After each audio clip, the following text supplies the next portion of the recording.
Good afternoon, everybody, and welcome to the Israel Brief, brought to you by Lay of the Land. I'm Arlene Marks, and let's talk headlines as we do every Monday to Thursday right here on the Israel Brief. And if you're wondering where you can view us on Facebook on our page at Lottel's site. While you're there, if you haven't already joined our community, please do so by giving us a like or a follow. But if you prefer YouTube, we are there as well. You can find us at the Israel Brief, and all you have to do is click on the red subscribe button. But let's get into those top stories, and we begin with our favorite, and that is normalization. Now, the Prime Minister announced that he was debating whether or not to fly to the United Arab Emirates tomorrow. However, this close to an election which is taking place next week, it was decided perhaps not. The UAE were a bit reluctant to be seen as part of a possible election campaign. And speaking of countries that have normalized ties with Israel, the Prime Minister very cryptically announced that there are a possible 4 more countries who will sign normalization deals with the Jewish state. Do we know who they are yet? No, we don't. But a lot of money is riding on countries like Oman or Saudi Arabia, or maybe even as far afoot as Indonesia. But who knows? It's a great mystery, but one we are looking forward to unraveling. And staying on the subject of the UAE, the Emirati rugby team and the Israeli rugby team, who knew we had rugby teams, will play a friendly game. This will be the first time for both countries to face off against each other. I must be honest, I don't know much about rugby, but I take your word for it that it's very, very exciting. Almost as exciting as the announcement by Etihad Airlines, who will have new flights from Dubai and Abu Dhabi to Tel Aviv starting next month. And if that wasn't enough, the UAE have announced a $10 billion investment plan for Israel. So this is what happens when peace takes wing, and we're very, very excited. Now, as I mentioned, we are just a few days away from the next election, our 4th in a period of 2 years.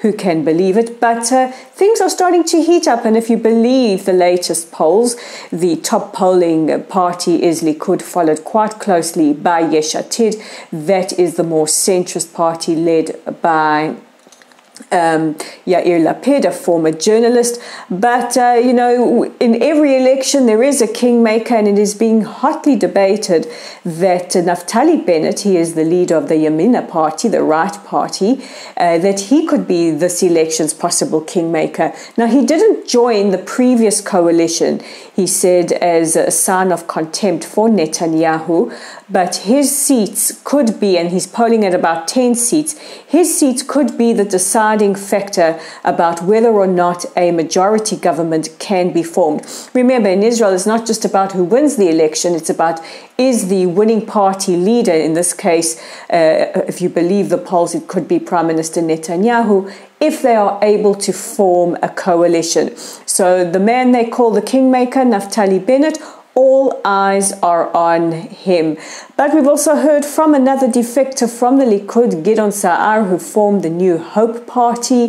He has said that if the Prime Minister loses in this election, it's time for him to step down from politics. Are you confused? Don't worry. Aren't we all? But elections are nothing if not entertaining in Israel. They're so entertaining, we seem to do them every couple of months. And in closing, it wouldn't be a broadcast without some COVID updates, and they're all positive today. We have learned that the Palestinian Authority have received their first COVAX shipment of 60,000 vaccines. This is part of the international COVAX deal. Also, Israel announced yesterday that we will be quarantining and vaccinating 700 workers from Jordan who work in and around hotels in the southern city of Eilat. Because of the COVID-19 pandemic and because of the closure of borders, they haven't been able to come into the country. However, now they will be able to return back to work as the hotel industry starts to open up. News coming in earlier is that Israel's High Court have announced and given the order for Ben Gurion Airport to fully open by Saturday, the 20th of March. This is also just a few days before our election, so that stranded Israelis around the world can come home to vote. And if that wasn't enough good news, Israeli Health Ministry reporting the lowest infections since the 1st of December, and that pregnant women who have been vaccinated and have given birth, their babies have developed antibodies for the COVID-19 virus. So those are your top stories making headlines today. Just a reminder that you can check out our content on our website at www.layoftheland.online. If you fancy yourself a writer and would like to be published, please contact either via our Facebook page or via our website. All the details are up on there. That Facebook page again at Lottle's site. Our Twitter handler is at layoftheland5. Interact with us, like us and retweet us.